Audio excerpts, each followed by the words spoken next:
So, Rich, welcome. I've been really looking forward to this episode since I first got in touch with you, and we've had some interesting conversations beforehand, just trying to get the format together. How are you doing, Richard? Yeah, I'm good, mate. How are you, Hayden? You all right? Yeah, I'm awesome. Yeah, I'm perfect. So let's just kick off. One of the things I just wanted to, and I think it will really work well with the kind of format we've discussed anyway. But is this first this social media post you put out today? And it's the 1st of February today, and you talk about reducing friction for agencies and sort of like the relationship sales and marketing can have together and sort of mapping out the customer journey and communicating with this. Do you want to talk about that a little bit more? And what I'd really like to sort of understand is what a use case for this could look like. It's a big one to start with, but yeah, let's get stuck into it. There's probably a few things to think about in that, but first and foremost, let's think about the friction side of things. And this is a lot of kind of what I talk about, whether it's marketing perspective or from a brand perspective, is bringing it back into that sales side of things as well. But first and foremost, looking at it from a buyer's perspective, I think in terms of everything we do, we should be looking at it from that buyer's perspective. And I think we all forget as well that we're all buyers, and how would we want to be looked after in certain situations? What would we want on that journey as well? So in terms of that friction piece, if I'm in a situation where, which is often the case when you're working with a new client, for instance, where first and foremost, auditing that, call it the buyer's journey, sales journey, customer journey, however you wanted to call it. A lot of the time, it's fucking painful, putting it quite straightforward. And there's a hell of a lot of friction in that process as well. And I'm not saying this from, oh, look, I'm just judging other people's businesses. It's from lessons from me being there and being in that painful scenario as well. So when we talk about friction, it's kind of, I talk about burning mental calories a lot when posting on LinkedIn and all that type of stuff. And the more mental calories that a buyer needs to burn during the process, for me, the less likely, and you'll know yourself when you're buying something, you kind of give up and kind of look for the next solution. A lot of it's about clarity and digesting that information. So how can we look at it from a real life perspective? It's probably best to criticize myself more than anyone else. So when we started Bold, initially, it was a case of, I had a business partner who's a web developer. So the business plan was pretty much like, I'll flog them, you build them. And that was pretty much it. And we went to the market doing that and obviously got some deals in. Now, we learned a lot of lessons along the way, particularly from that sales and marketing, the brand side of things, just to make our life a lot easier. What's that motivation? Look, maybe I'm a lazy salesperson. It might come down to that. But for me, brand is about making sales easier and also making hiring easier when you're looking to recruit people as well. So if we talk about friction and making the buyer work hard, an example would be, and you might have been there yourself in terms of your agency at a certain stage and that type of stuff. We were going out there and selling recruitment websites. Now, we knew we could build them. We knew we could build the functionality, but we didn't really have a productized solution, if that makes sense. So I'd work really hard to get a conversation, whether it's outbound sales, whether it's marketing, however we're creating that awareness to get the conversation. And that's the hardest part, isn't it? That's the key. Now, when we're getting onto that conversation, a lot of the time it would be, well, what's the price then? How much is going to cost me? How long is it going to take? And the answer really is, like, when you've not got a set solution, how long's a piece of string? So to then work it out and to move them through that buyer's journey, it's a case of, right, how many pages are you going to need? And a lot of the time, the prospects will be like, well, I don't fucking know. I'm going to have to go away and think about that. So one, you're making them work hard themselves there. Two, what features and functionality do you want? Again, it's like, I've not really thought about it. So I'm going to have to work hard and go and think about that again. Whereas in terms of how I like to think we took the friction out of it, and the guys still hopefully do take the friction out of it, is when you're looking at that journey in terms of what you're taking a customer on, of course you want options, of course things need to be bespoke, but if you've got a defined solution that is answering their needs and takes them through a journey, even if it's a step-by-step solution, I think we got it down to a five-step solution, eventually anyway, and it changed as we learned a lot. Then that solution can be great. We've got a solution specifically for you, Mr. Prospect, Mrs. Prospect, and this is how it looks, and let me talk you through that. And I think the confidence that then brings to the buyer, obviously is a hell of a lot. And people like to have transparency in what they're buying, particularly when they're spending a fair few quid. But even if they're spending time, people like transparency. Like, what am I getting in return at every stage of a sales or marketing process? So even if they're spending 15 minutes on a phone call, it's like, what am I getting in return for it?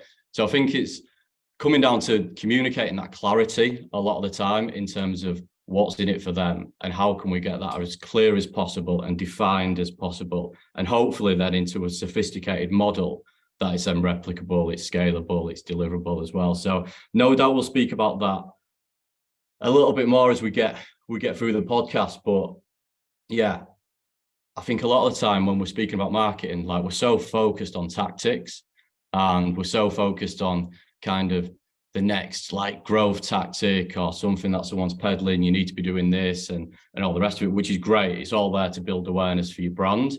But unless you've kind of got that positioning right, but also your solutions right in the first place, then a lot of those tactics can just be wasted money, wasted time, wasted resources. And I think that's a lot of the time why people bang their head against the wall and kind of give up on like marketing a lot of the time as well. It's like, oh yeah, we tried marketing once, didn't work for us, mate. And then it takes them a while to kind of to get there again. So yeah, I suppose there's a few questions in one there, and there's probably a few answers in one, mate. So I'll leave it at that for the time being. No, that was a great answer. So first thing that's popped into my head is, what comes first? Does the productization come first, or is it the reduction of friction? For me, the productization is an ongoing piece.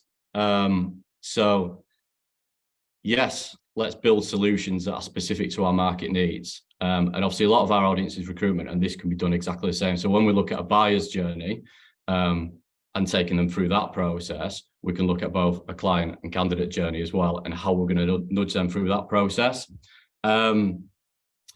So the productization piece, the solutions piece for me is an ongoing thing, because we're going to get feedback. It can always be optimized. It can always be better, and the market changes all the time. So it's about, look, if we're getting feedback from customers, good, great.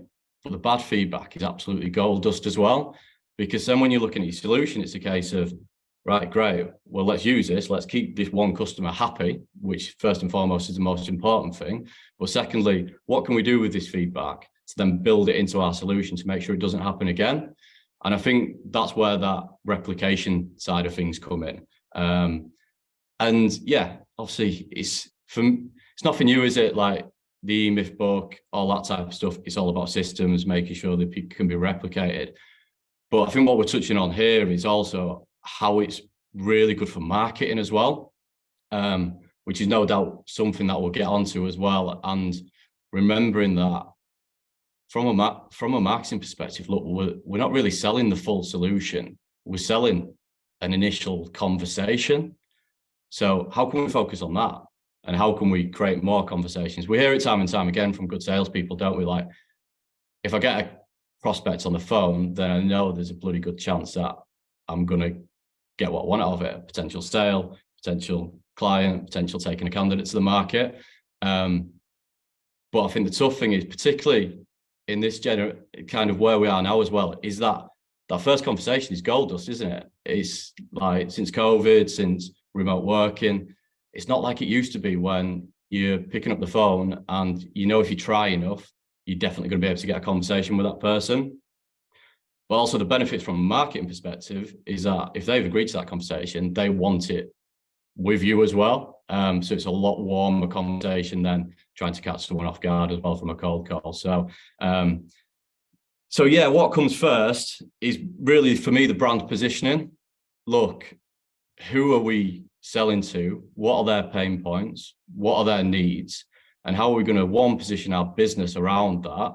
And two, then start positioning our solutions around that as well. And yeah, a lot of people are doing it great at the moment. I'm working with a group of companies at the moment where there's, I think, 14, 15 brands within the group. And certainly it's back to basics a lot of the time. Look, even landing on the website, like, who are we speaking to here? Like, and why should they give a shit?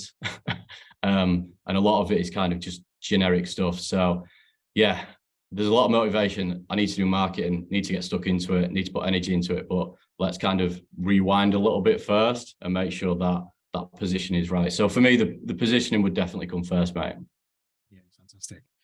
I'm having the same issue when we're dealing with, and I'm starting to take a bit more of a consultative role with some of these clients, because you go in and you ask them, what is your marketing strategy? And they don't have one in place. And you think, are you crazy?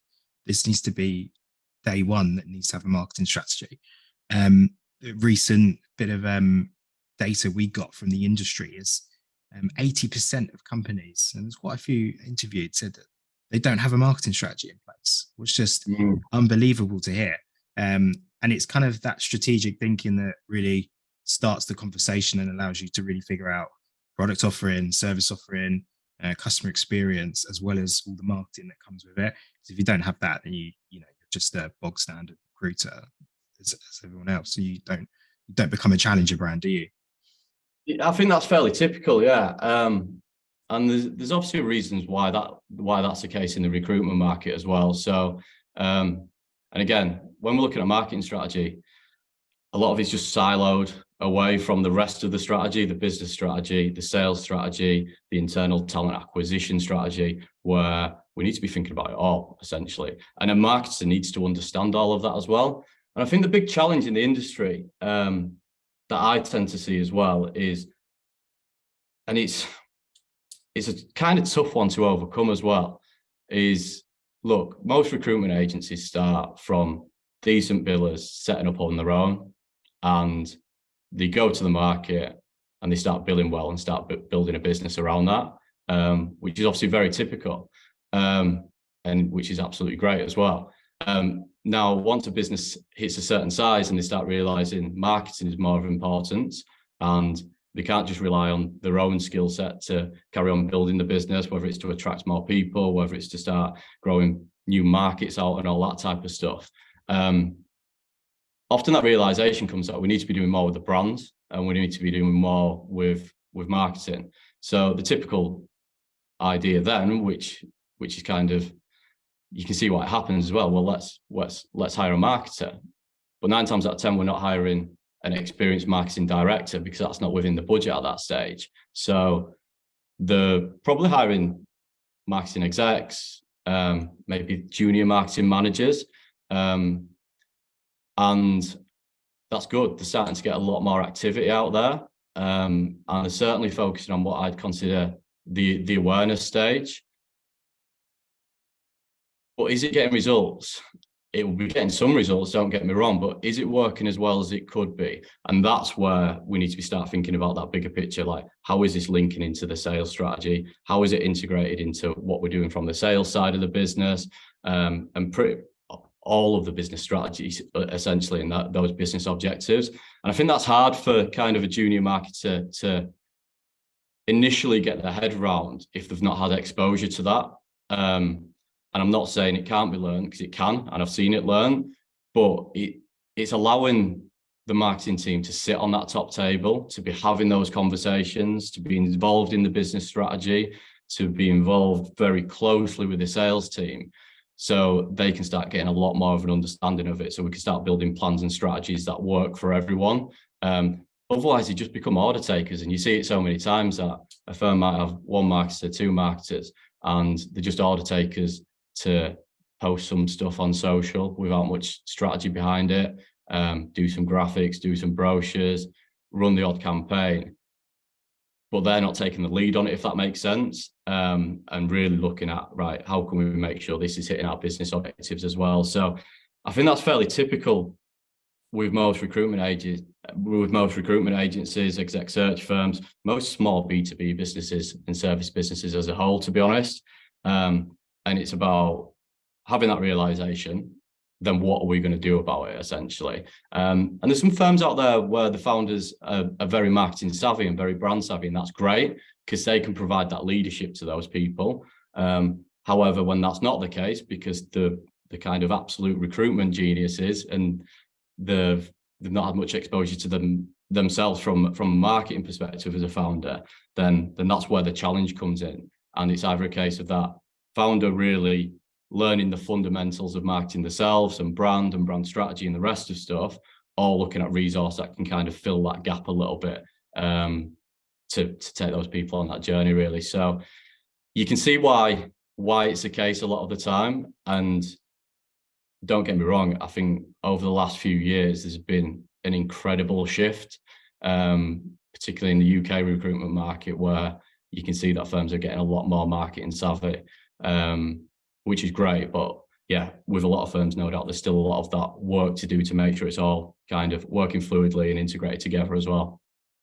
Yeah, and I think you saying like the market maturing and the marketing put out maturing, and for sure I completely agree with you. But on the flip side of that, the actual the customer and the client and candidate are mature to marketing tactics as well. So like you've touched on before, doing those campaigns and those touch points and those tactics can work to an extent, and they did work even 5 years ago a lot more than they did now. But it really comes now down to messaging, doesn't it? And how you really push yourself and make a difference in the market.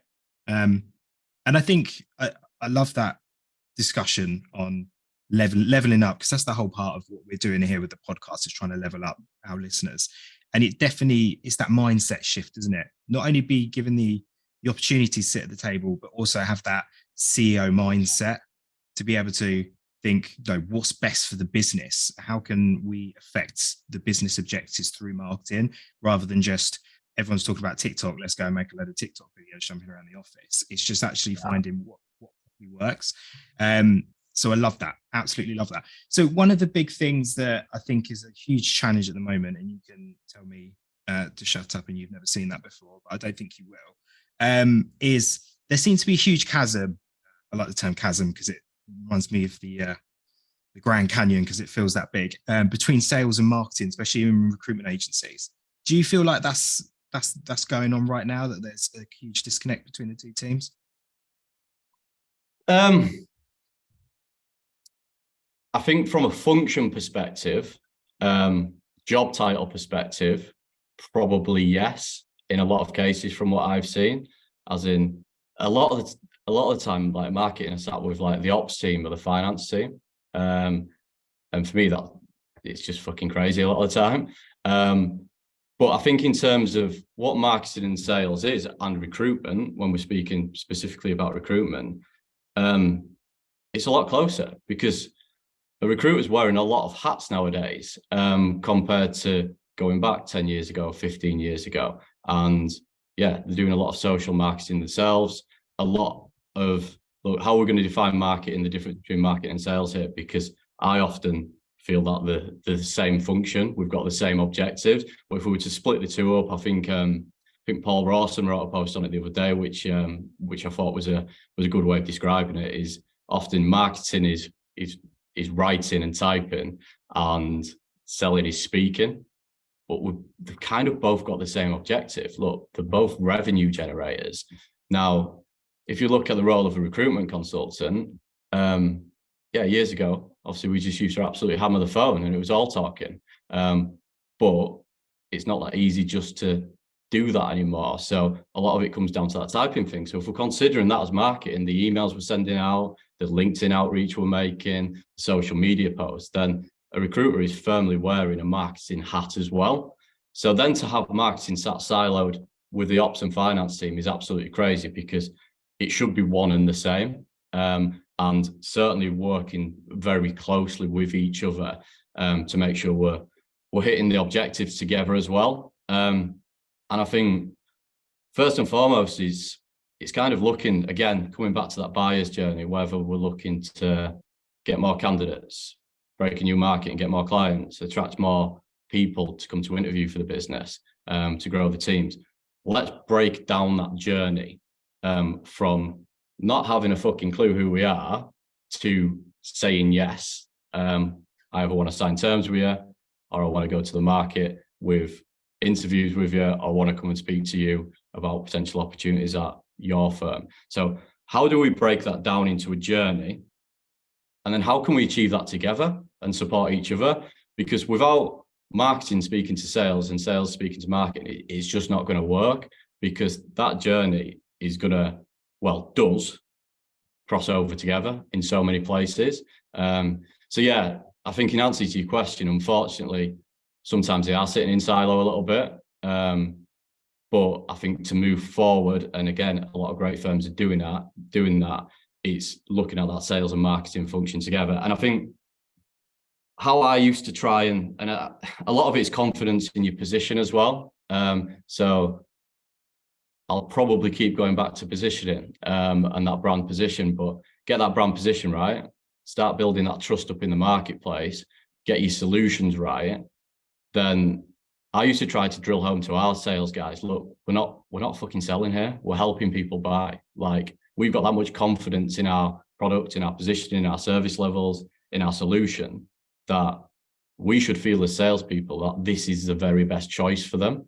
So I want to take that mindset from you selling to people. So you might be used to that at your last job. But what I want you to focus on is taking people on a buyer's journey. And your job during that, whether you're a marketer or a salesperson, is to help them buy. So what can we do on that buyer's journey to help them buy from us, essentially? That is a bit of a change in mindset. But I also think it comes from doing things right in the right order to get that confidence where you have got that mindset that you are helping people buy. And I think, again, coming back to salespeople, that's what good salespeople do. They educate, they help people buy, and it's not kind of old school traditional sales where you're trying to crowbar things in and put square pegs in round holes and all the rest of it. So it needs to be joined up. And I think to do that, we need to take a step back and look at the strategy and how we're going to join the two up, essentially. Yeah. Right. So when it comes, so say someone's listening to this and think, Rich, singing from the same hymn sheet here, mate. I want to implement this in my company, a marketer, for example. Who owns this? Who owns this buyer journey mapping out? Is it something that the marketer then goes to the leadership team, the senior decision makers, and say, look, this is something we need to do? Or is it something that's collaborative? Or is it something the marketer just goes and does and then says, this is the mantra we're following as a company? Yeah, that's a great question. So for me, the CEO owns it, the founder, whoever's at the top, this should be a top priority for me. And it's because there's so many moving parts between the whole business to get it right. And I think this comes back to kind of the brand piece again. Look, if I'm working with someone on a brand basis,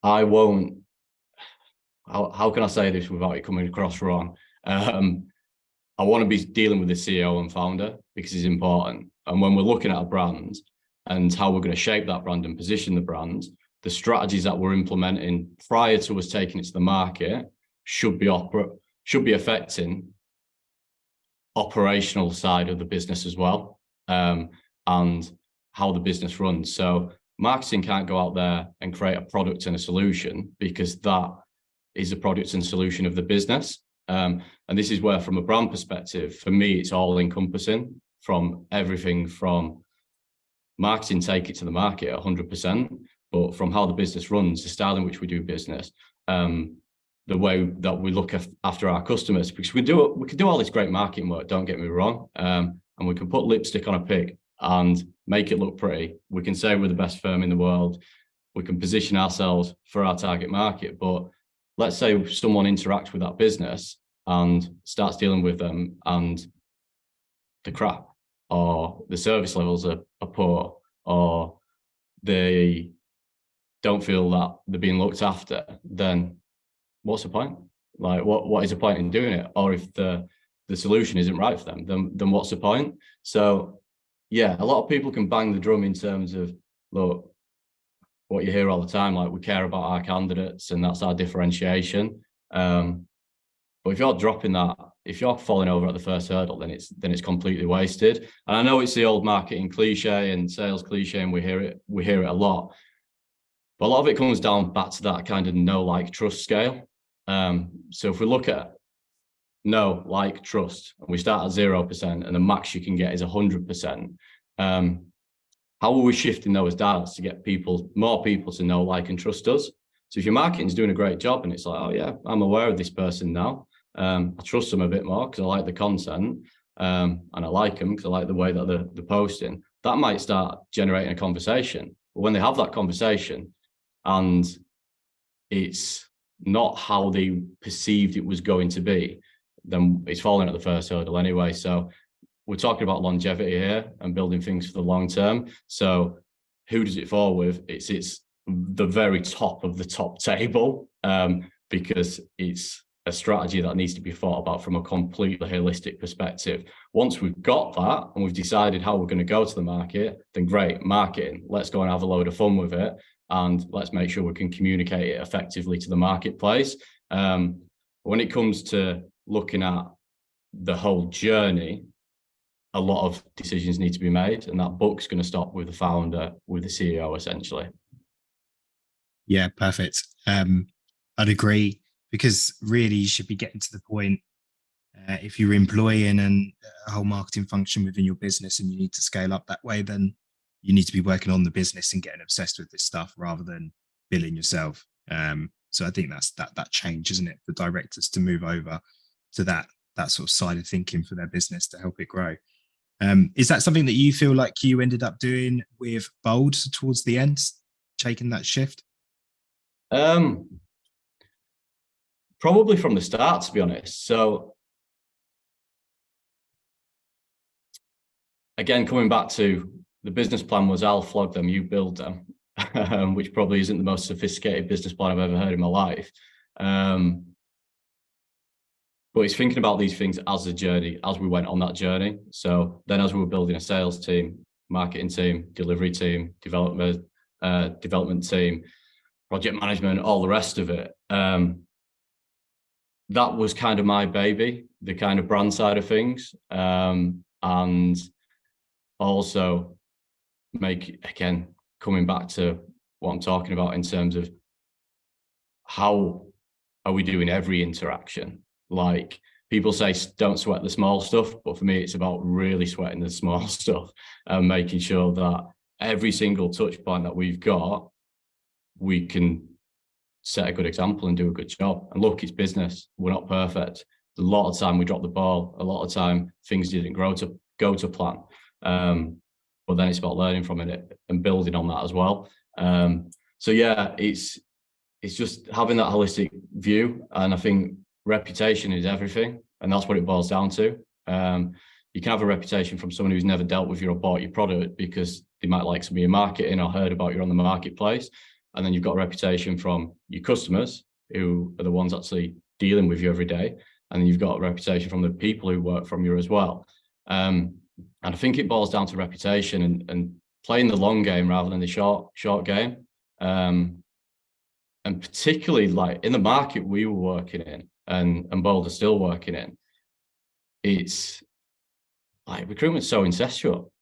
And that's great, because if you're doing a good job, then they're all speaking to each other and you get a lot of word of mouth and you're getting work just off the back of your reputation.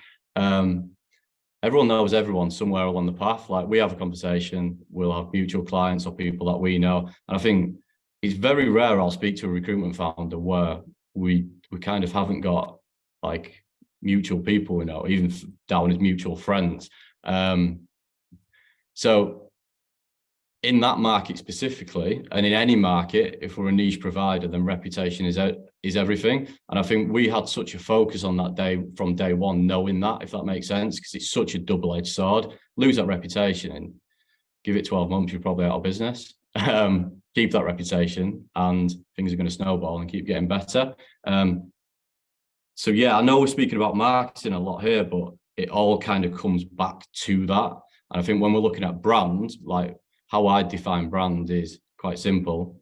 What are people's perception of our business on the marketplace? So that perception is probably different amongst a lot of people. But once people start having a similar perception of who we are, what we do, what we're about, and our reputation, then we can be said to have a brand.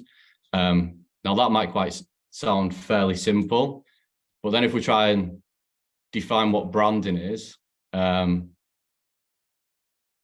it's everything. It's the way I'd explain it if I was writing it down, it's then the strategic art of how we influence that perception and build that perception. So that probably explains quite a lot in terms of how it boils back to everything, because it's not how you're marketing yourself. It's not just your customer experience, which for me is a massive part of it, by the way. It's every touch point of your business, because if one touch point lets it down, then the whole thing's fucked for that one customer. Like, you're not going to win it back, however good your marketing is in future. So yeah, it boils back to that, looking at it from a holistic perspective and making sure as many ducks as possible are in order at once, really. Absolutely. For me, I would completely agree with you on that, that reputation for me is just the linchpin that holds everything together. Like you said, if you mess up your reputation, it's extremely hard to get it back, or it could spell the end of your business. And I think one question that I would say to anyone listening that wants to get involved is just think, what do you want to be famous for? And if you can break that down, then all the other, the brand strategy, the marketing, the sales, customer experience all come from that, because you've got an idea of where you want to be famous for and the sort of the values that are your ethos and the kind of mission. If you kind of figure those things out, and I'm sure you probably do that with all clients, figure that out, because sometimes you talk to them and I just want to make money. And it's, you've got to change that mindset a little bit, haven't you? Yeah, 100%. So what do you want to be famous for? Pick one thing to focus on and just get massively fucking specific about, like, who do we want to buy and who are we targeting. So the more specific we can get, the better. Obviously, there's challenges in recruitment with different styles of agencies, different markets and all that type of stuff. It's not even a unique selling point to be niche and special. It's a lot easier to market when you're niche and specialist. Then look, if you've got different divisions, particularly if they're like opposing divisions that don't seem to be that related either. So that can be a challenge when you come to that positioning process is, look, we've got one team here who are placing partners in law firms, and we've got another team here who are placing engineers at somewhere that builds buses. And you see it. I know it sounds crazy, but you still see it on the marketplace. So when we to position a business like that, obviously it's a challenge, but there's always something in terms of what is making that business successful. Like, why are they in business? Why are they making money? And how can we capitalize on that methodology of working? And that's another thing that can come into the productization piece, is like owning that unique methodology as well. And again, your market's recruitment. I do a lot in the recruitment market. With a service business, what you'll tend to find is that they're still going out there and selling services. And when you ask people, like, what's your methodology? Like, talk to me about your customer journey that you take people on. If you ask them kind of what's your methodology, it's like, well, we ain't got one. It's the same as everyone else. But when you dig into it, what you'll find is some nuances within it, and probably some unique parts that they're doing differently to other people. And the likes of me and you are good sounding boards for that, because we've asked these questions to a lot of recruitment founders. So one, you can call them out when it's not the same, but two, you can spot it when it is something different. And that's something to get excited about as well, which if you dig deep enough, is generally something. And look, if there's not, it's about time we implemented something to make sure there's something different as well. So yeah, it's always an interesting piece as well. Fantastic. So let's flip the conversation to something that we, in our sort of pre-convo, and a term that you came up with, and it kind of it's really sat with me for a while, and it's selling conversations. Do you want to break that down for me and what your sort of thought process is behind this and how it works? Yeah. So I think the first thing is getting clarity on that. So if we're looking at the marketing function here for one, or the marketing activity that fee earners are doing, salespeople are doing, recruiters are doing, essentially. Look, we need those conversations. That's the golden ticket, and I think any business owner and any salesperson will tell you that. We need those conversations. We need them as warm as possible. But first and foremost, we need those conversations. And I think a lot of marketing, a lot of sales, and I think we've all been guilty of it, including myself, is you can go to the market and keep asking for a conversation. And it's stereotypical, isn't it? Like, right, I'm going to go to the market, I'm going to introduce myself, I'm going to explain to people what I do, and then going to ask them if they want to chat, and completely forget what's in it for them. So it's another thing that can be branded up. So how can we turn that into a conversation, into something massively valuable to the person that you want a conversation with? And there's various ways that you can do that. But what it also does is gives us something from a marketing perspective to sell as well. So examples. An example in terms of personally, if I was wanting to do some business development and get some new clients on board, would I be going to the market and introducing myself and just asking to speak to people and asking for a chat? No. What could I offer that's of value to get that conversation with the specific people that I want to speak with? So fairly simple stuff. I might offer someone an audit of their brand. And off the back of the audit, what I'm going to give you is X, Y, and Z, and some advice that you can take away and implement. So that's a conversation that I can sell rather than, can we have a chat? Because you know what? As you know, I probably want your fucking business. And it's getting those conversations started with people who you really want those conversations with. Look, you don't want to go to the market. I don't want to go out there and do brand audits with people who are outside of my target market, or if I'm not really looking for new business at the time, because you're spending time and money as well. But if you're really focused on who you want to attract, and it comes back to what you've said about being famous, getting massively specific, of course you want those conversations. Look, a sales call is probably going to take you half an hour. But if we can brand that first conversation up as a value piece and something you're giving them rather than taking away, then that conversation, one, is a lot more likely to happen.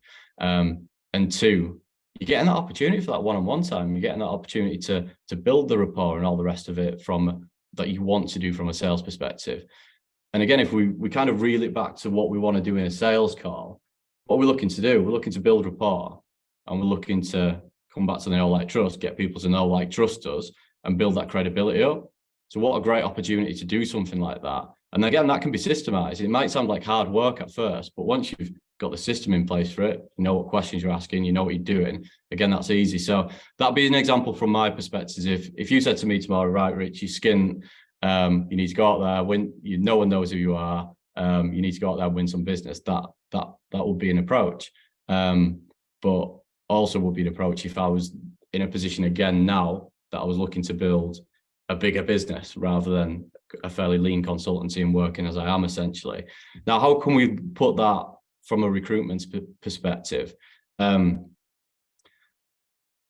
One thing, and these obviously just ideas, is different things, different value that different people can offer. So let's talk about that niche specialist within their marketplace. Like, they've got a lot of insights in the market. They've got a lot of credibility. They know what's going on.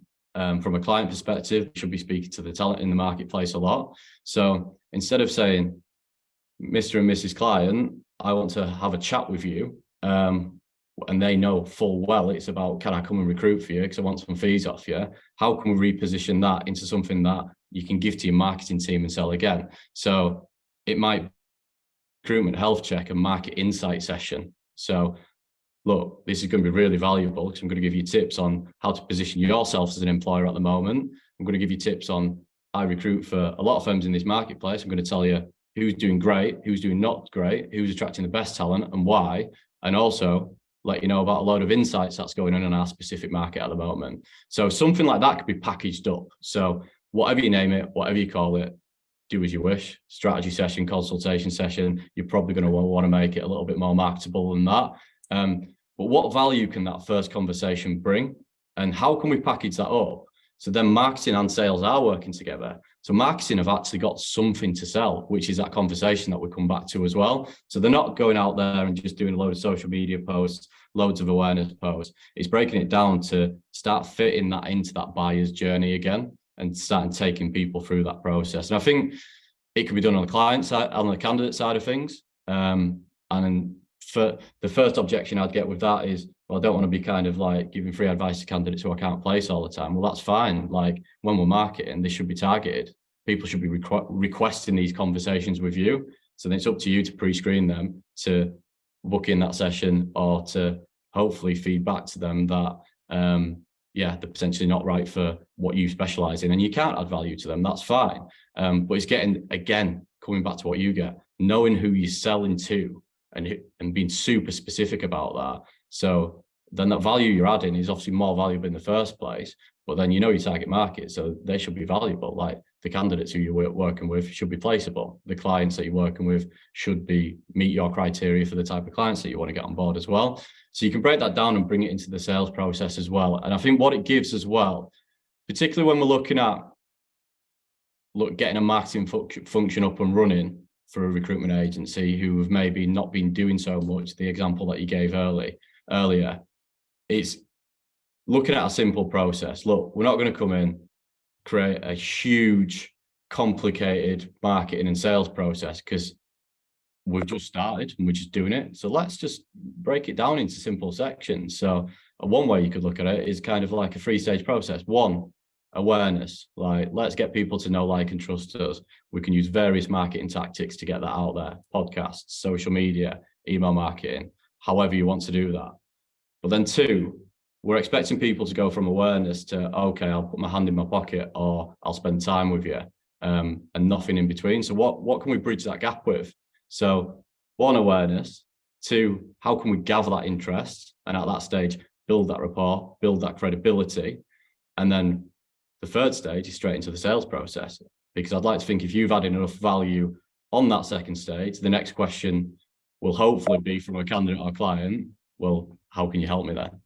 And then that's then getting those conversations onto that sales process where they start becoming fees, I suppose. But yeah, it's looking at it from that, I suppose, taking a step back, simplifying it, and then how can we integrate it into those 2 journeys?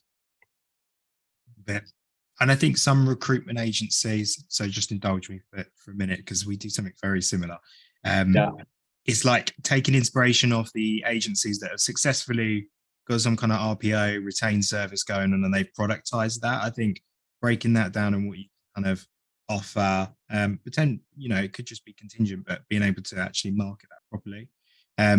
The first step I would say is definitely have that hit list of like target logos you want to sort of attract, but then also go and do some qualitative research, asking questions on challenges, pain points, timelines, things like that with that audience, whether it is the hit list or whether it is the people that you've got existing. Because once you get that kind of understanding for like EVP might be the biggest sticking point in that industry, then you can create that EVP, score app type health check questionnaire or whatever, and then that sort of sticks you firmly into that market and gives you, because the way that I see it now is, and it's that sort of Chris Walker approach, that creating demand and then capturing the demand at the same time. They're 2 different things, and it's same with the awareness and the conversion, etc. It's just being able to give that massive value. So I absolutely love that, and that's nail on the head of how it needs to be done, really, isn't it? Yeah, and I do agree with a lot of that, and I think kind of you mentioned tools there like Score App, for instance, and we've got marketing technology, and people can get lost with like the tools and technology and how we're going to capture this, and getting too far into data before we've even got any data, if that makes sense. Sure. Get lost in that. Now, let's get these conversations happening. Like 9 times out of 10, you're in a position where there's one marketer and potentially 20, 30, 40, 50 consultants. So there's no excuses. We don't need to be nurturing them. And once they've raised the hand, we don't need to be like a massive firm would, who have got hundreds of thousands of people in their buying process, and they've got to nurture them over the time because they want to buy something off the shelf and online. It's like, got 50 consultants out there. Like, these people have raised their hand and showed interest in our business. Like, these guys are looking for conversations. Let's get it to them, and let's get them into the sales process straight away. And then we can have the human nurturing going on. So yeah, technology is obviously massively important. It's probably something that we'll get onto as well. But let's make sure we're having that human touch going on, and that human nurturing, because some of the recruiters are thinking, yeah, this is absolute gold dust. I'm speaking to someone who knows us, who knows a little bit about us, who thinks we're credible already, because nice one, market, and you've done a great job. So yeah, I think it's just to build on your point there, just to reiterate that as well, mate.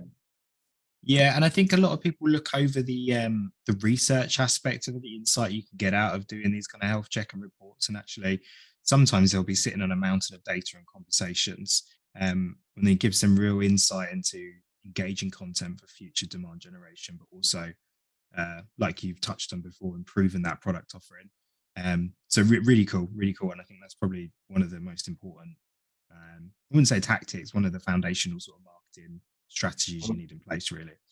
100%. If you're going for BD at least. Yeah, that's it. And I don't want to go off on a tangent and keep banging the same drum, but you're saying things that are really important, Hayden. So I kind of want to make sure that we get it across as well. So we're talking about integrating sales and marketing. We're talking about them sat in silos and not really communicating as much as they should be. And you've just touched on the research piece there, mate. And yeah, you can go off and do some research as a marketer and all the rest of it, and do your market research. But look, who's got the best information? You fucking salespeople who are speaking to customers or prospects all day.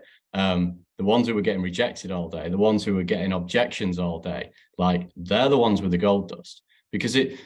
And I've done this as part of my process, of course, I have in the past. Like, I'll speak to customers to do the market research, but that's a different conversation, because I'm not asking them to put their hand in the pocket. Like, what are your pain points in the market? What do you like? What do you feel like is missing in the market? What do you feel is a good service that you've had recently? What could people be doing better? You've got a client not a client of mine, but a company on the end of the phone. They're not invested. Like, they're going to tell you what they want you to, what you think you want to hear a lot of the time. And a lot of the time, just tell you stuff just to get off the phone. And we can incentivize them. Look, from a research perspective, we can incentivize them. Of course we can. But is it real? To a certain extent, yeah. But I tell you what's a lot more real. That sales guy who's been getting rejected 100 times a week, he knows what the market actually thinks, because he's getting the reasons all day long, and he's getting the objections all day long. Or it's just a case of that's the real data we can play with. And I think, fortunately, a lot of the time, with the salespeople that are in recruitment, if we're speaking to them, then we're in a great position, because we're sat on a mountain of gold there, and years of information about the marketplace.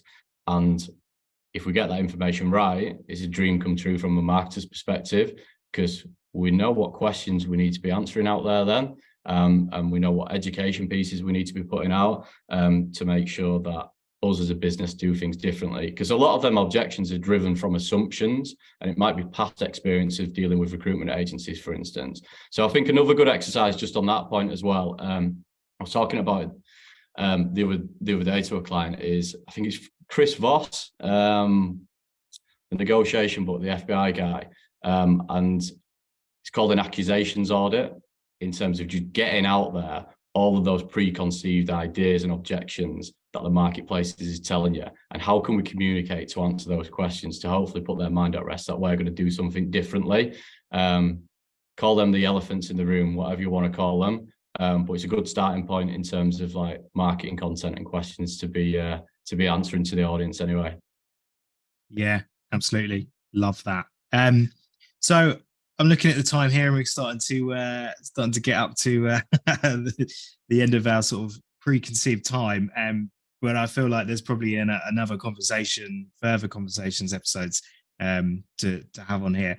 One last thing, and I think we've kind of been touching on it in terms of the research and bringing in the sales team, and I think that's amazing because as soon as you bring them in, it destroys that silo, and they start getting invested. So we work as a hybrid agency with some agencies, and we work exclusively with the sector heads and their consultants, and they get so engaged and fired up about some of these marketing strategies we discuss, and they come out with tools and data and insights and things that they've heard about, and it's having that those two teams work together, so the sales feel like they're part of marketing and marketing feels like they're part of sales, and it just becomes a homogenous mix of just generating revenue. It shouldn't be these two things, it just should be revenue R&D basically. Yeah. In terms of content, so this is the last thing I kind of want to touch in, getting content, what we can do with coming up ideas. We've touched on this a little bit, but have you got some like quick actionable tips for consultants? Because I know you touched on this for just getting, great ideas, great strategies, great tactics. Yeah, I think one challenge with recruiters is getting them to post in the first place, never mind what to post about. So when we're looking at content pillars, it comes back to exactly what you said, Hayden. Like, what do you personally in the marketplace want to be known for? And banging the drum on that. Probably 80% of your posts. Like, if you want to be known for one thing, get it out there, and repeat and talk about one subject. So if you're a specialist in one market, then be talking about that market from a client perspective, from a candidate perspective, about what's going on, because eventually you'll get known for it and it will start resonating with people in your audience. I think another thing is like, because you're banging the drum with the same stuff time and time again, you've got to remember that you'll get bored of your own content before anyone else will, because 9 times out of 10 they probably won't have seen it before, or they scanned it, or they didn't really read it. So I think people are like, well, I posted kind of on that topic, but there's a lot of ways to skin the cat, isn't there? I think from a content ideation perspective, look, good recruiters should be having conversations all day still, whether it's with clients and whether it's with candidates. And I think they can forget kind of the nuggets that are in those conversations as well. So it's making sure it's top of your mind a lot of the time. So when you're having a conversation with a candidate and something interesting comes up, make a note of it, put it in the notes in your phone, whatever. Same with clients, same with any activity you're doing, same with any challenges you're doing. And it's about getting your unique perspective out there. Look, I think content is going to become more of a commodity. ChatGPT, all the rage now. Everything else is ghostwriters, all this type of stuff. So there's going to be a big shift coming up, or is coming up, where the bar in terms of the quality of content or the content that's getting attention is going to be raised again, because everyone's got access to create ideas, or even if you were lazy, just putting in like, give me 5 tips on employer branding or whatever. And they could literally just rip that and post that on LinkedIn.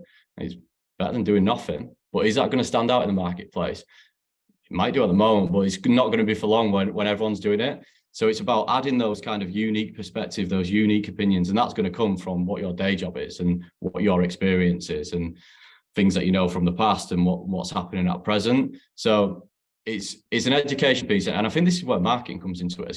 Again, it's like marketing's responsibility should be helping recruiters get up to speed with that type of stuff as well. And look, I'm no social media expert. It's not what I'd consider my area of expertise, personal branding and all that type of stuff, but I'm looking at it from more of a holistic brand perspective, is getting known for the thing that you do. You're the guy or the girl who does that, and hopefully start being the go-to within your small network or big network, whatever it is, and you start getting known for that. But I think, again, as we've done a few times on a few subjects, it's rewinding prior to that point.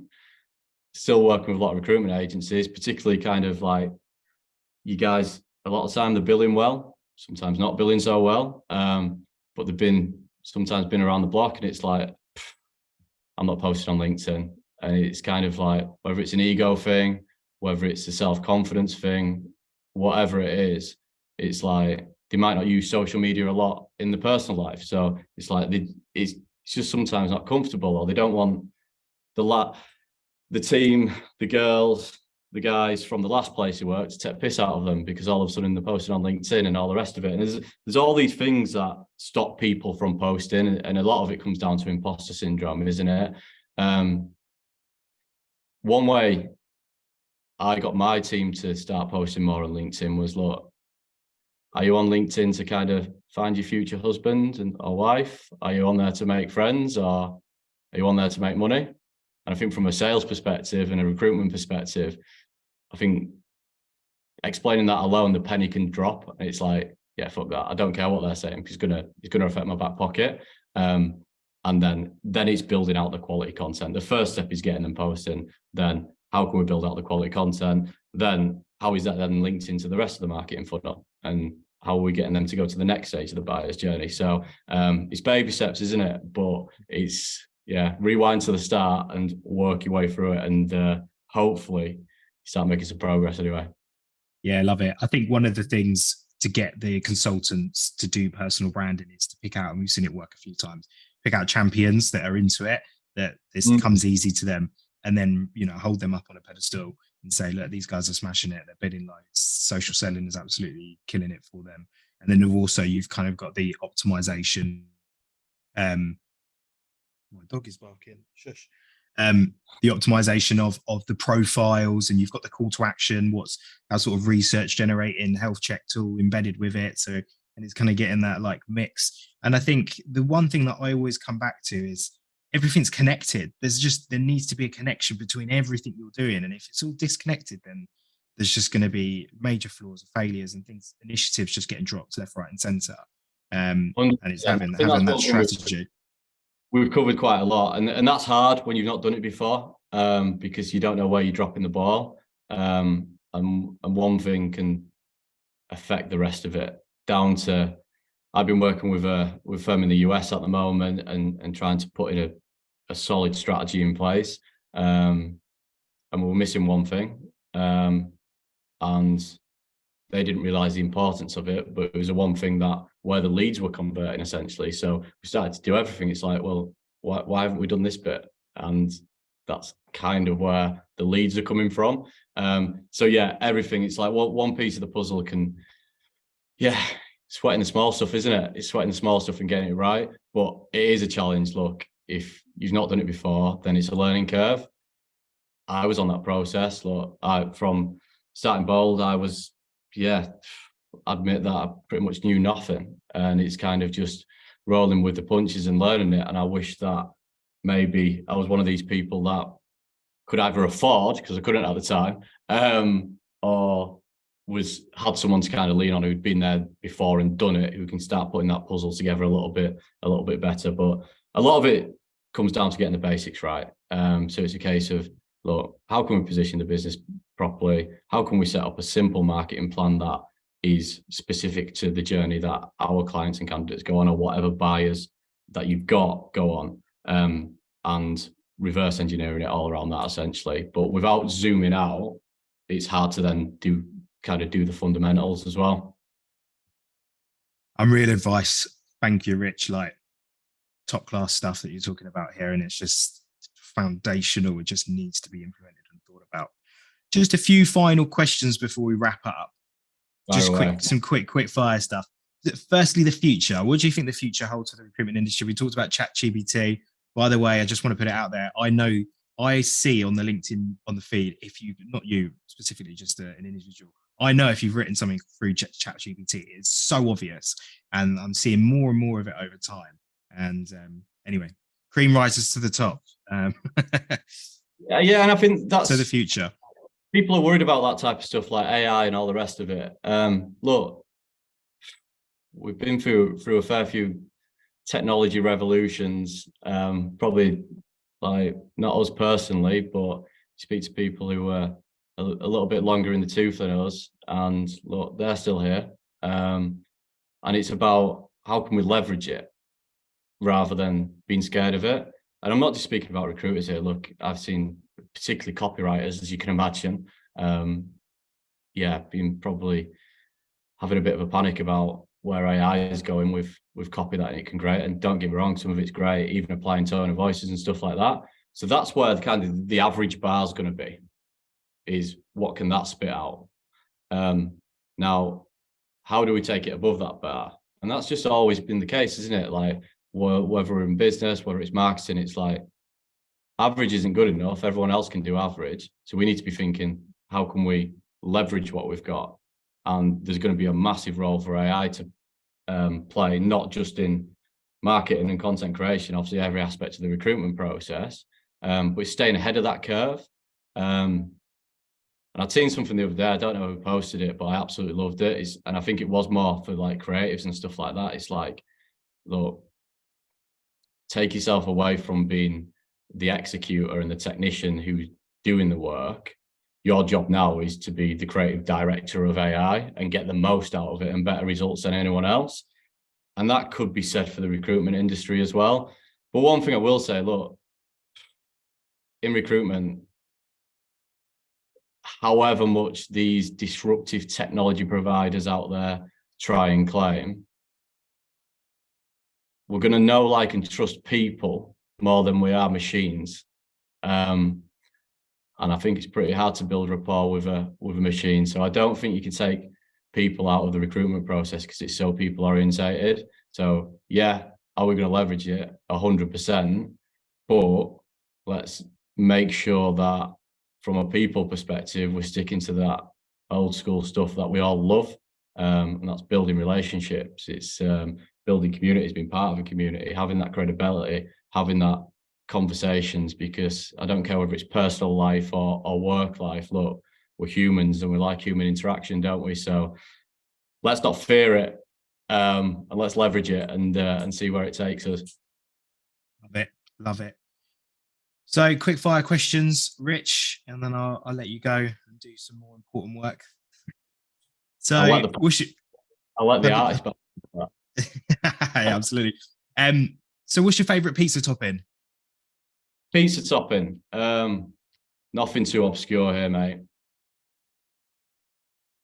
Texas barbecue. Nice. Yeah, Texas barbecue chicken from Domino's. Domino's guy, I love it. Best productivity technique or method? How do you stay productive? A big fan of Trello. Big fan. And the first benefit is organization. Probably not one of my main strong points. But the second benefit is one that people don't often. I put everything in there. So when you have one of those days where when you feel like you've done loads, but you finish the day and you think, have I even been productive today? Then looking back at your Trello, it's like a sigh of relief of, yeah, I've done a fucking lot today. I deserve this. I can go relax. So yeah, I love Trello, mate. Yeah, Trello's great. We use Notion, that's quite similar as well, and it's like fully integrated into the business now. Are you a podcast guy? What's your favorite podcast if you do listen to him? Yeah, I listen to podcasts. I think I'm often more interested in the guests that are on, if that makes sense, rather than a specific. I like Huberman Labs is always a good one. Steve Bartlett obviously has some amazing guests on. So I think my favorite podcast of all time is that I always go back to is Mo Goddard on Stephen Bartlett. Unbelievable.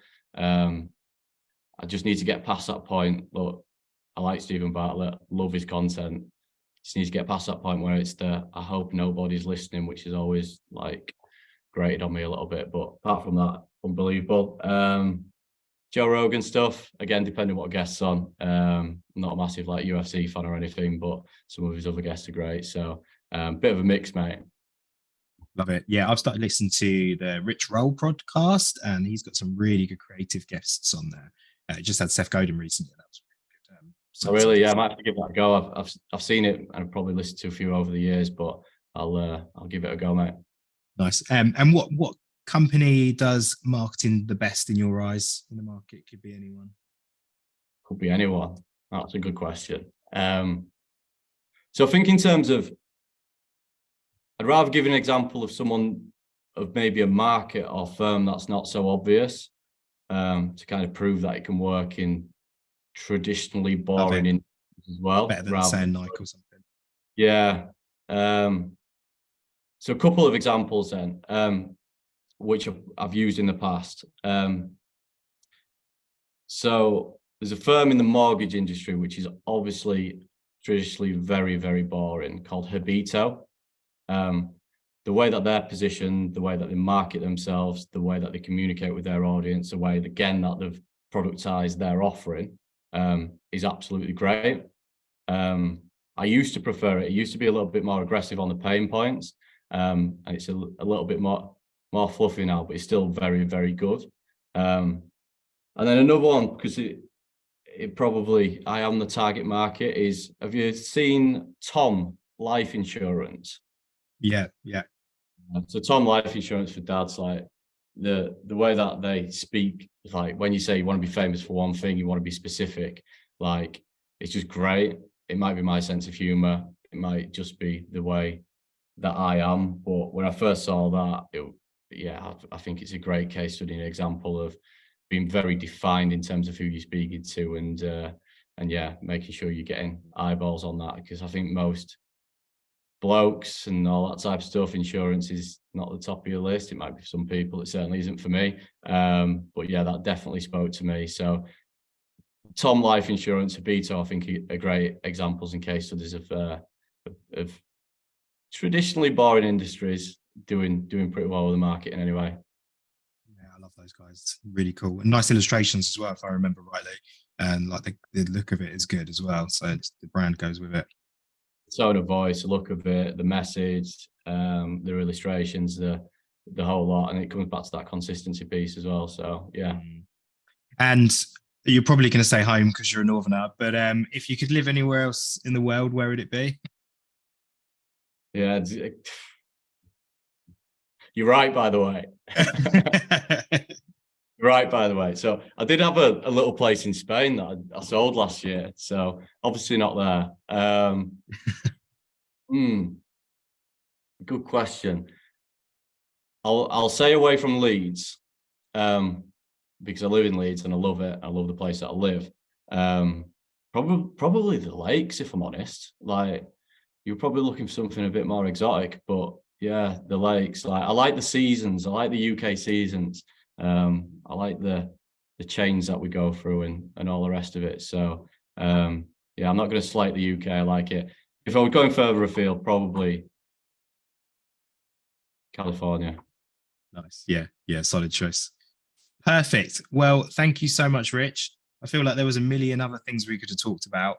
But maybe I'll get you on for another episode if you're up for it, and we can dig into some more interesting subjects. If anyone wants to get in touch with you, what's the best way for them to talk to you? LinkedIn, probably best. Fairly open on there. Drop a connection request, can have a chat on there. I think it's the best place. But yeah, no, appreciate it, mate. Like, it seems to have flown by. Really enjoyed it as well. Really enjoyed it. I think this could have been like a 2-3 hour call. I reckon.